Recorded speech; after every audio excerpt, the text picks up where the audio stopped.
যে এখানে রাজনীতি করতে হলে বিরোধী দলের প্রয়োজন নাই, যেখানে নিজের দলের যারা থাকবে কেন্দ্রীয় লিডারশিপ তারাই যদি বিরোধী দলের ভূমিকা পালন করে তাহলে বিরোধী দল তো নাই। তো আমরা তো এসেছিলাম যে সুন্দর একটা, যদি বিরোধও থাকে, মতবিরোধ তো রাজনীতির একটা সৌন্দর্য, গণতান্ত্রিক চর্চার একটা অংশ, কিন্তু সেটা হতে হবে সুস্থ। কিন্তু যখন দেখেছি আমাদের ঘরের ভিতরে যদি অসুস্থ একটা পরিবেশ থাকে, সেই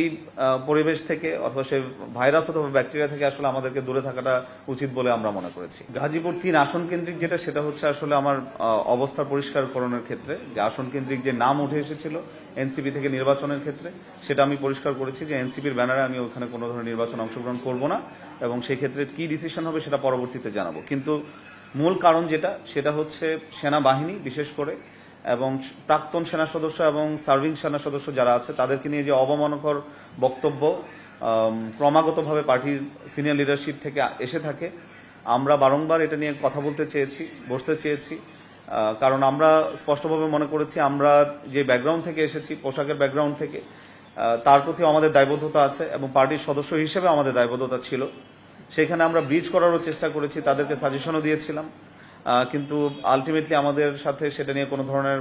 কথাবার্তা বলতে তাদের পক্ষ থেকে কোনো ধরনের লিডারশিপ টিম থেকে কোনো ধরনের আসলে প্রচেষ্টা আমরা পরিলক্ষিত করি নাই। এবং এই রকমের অবমাননাকর কথাবার্তাগুলো অত্যন্ত বেশি আকার ধারণ করেছিল। শুধু ইলেকট্রনিক এবং প্রিন্ট মিডিয়াতে যেগুলো এসেছে তার বাইরেও আমাদের যে ইন্টারনাল ডিসকাশনগুলো সেগুলো আমি কোট আনকোট করছি না, কিন্তু সেখানেও এরকম সিনিয়র মেম্বারদের কাছ থেকে এরকম এসেছে যে জিরো আর্মি রিক্রুটমেন্ট পলিসি, মানে বাহিনী থেকে এনসিপিতে কোনো ধরনের রিক্রুটমেন্ট হবে না, জিরো রিক্রুটমেন্ট হবে। তো আমরা মনে করেছি যারা প্রাক্তন সেনা সদস্য অথবা নৌ বিমান সদস্য বাহিনীর যারা থাকবে তারাও সমাজের একটা অংশ এবং তাদেরও আমাদের সকলেরই অধিকার আছে গণতান্ত্রিক উপায়ে রাজনীতিতে অংশগ্রহণ করার। তখন সেটা আমরা সুন্দরভাবেই উপস্থাপন করেছিলাম, কিন্তু তারপরেও তাদের যে বিদ্বেষমূলক আচরণ সেটা আমাদেরকে সবসময় মনক্ষুণ্ণ করেছে এবং আমরা চিন্তা করেছি যে শান্তিপূর্ণভাবে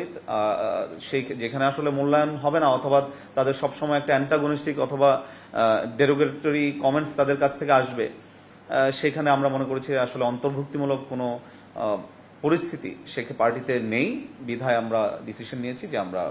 এই পার্টিতে কন্টিনিউ করব না। আপনারা জেনে থাকবেন সশস্ত্র বাহিনী অবসরপ্রাপ্ত যারা সদস্য ছিল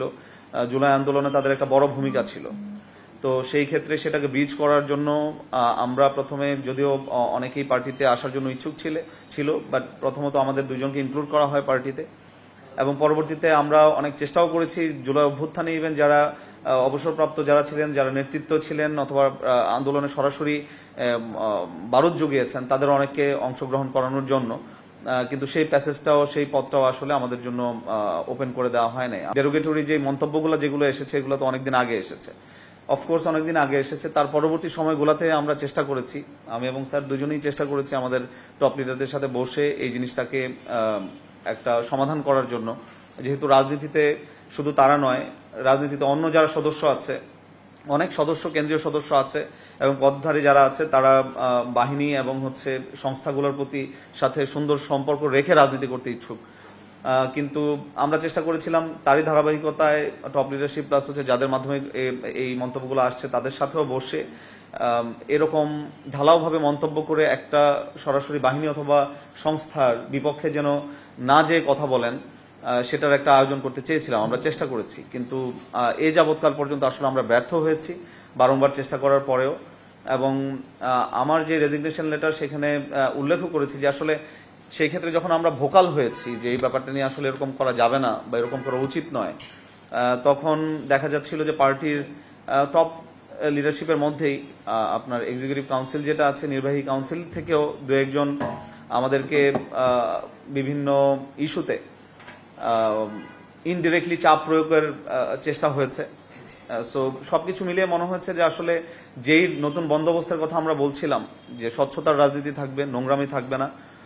তো সেইখানে আমরা কিছুটা এরকম আভাস পাচ্ছিলাম এবং আমরা আভাস না আসলে আমাদের কাছে প্রমাণও আছে কাদের ইন্ধনে এরকম করা হচ্ছিল। সো সবকিছু মিলিয়ে আমরা দেখেছি যে আমরা যে কনসার্নটা রেজ করছি সেই কনসার্নটাকে প্রপারলি অ্যাড্রেস করা হচ্ছে না এবং তারা উপরন্তু আগের যে স্ট্যান্স আছে সেটাতেই দৃঢ়ভাবে তারা অবস্থান করছে। তাই আমি মেজর অবসরপ্রাপ্ত আব্দুল্লাহ মাহমুদ ও আমার সাথে মেজর অবসরপ্রাপ্ত মোহাম্মদ সালাউদ্দিন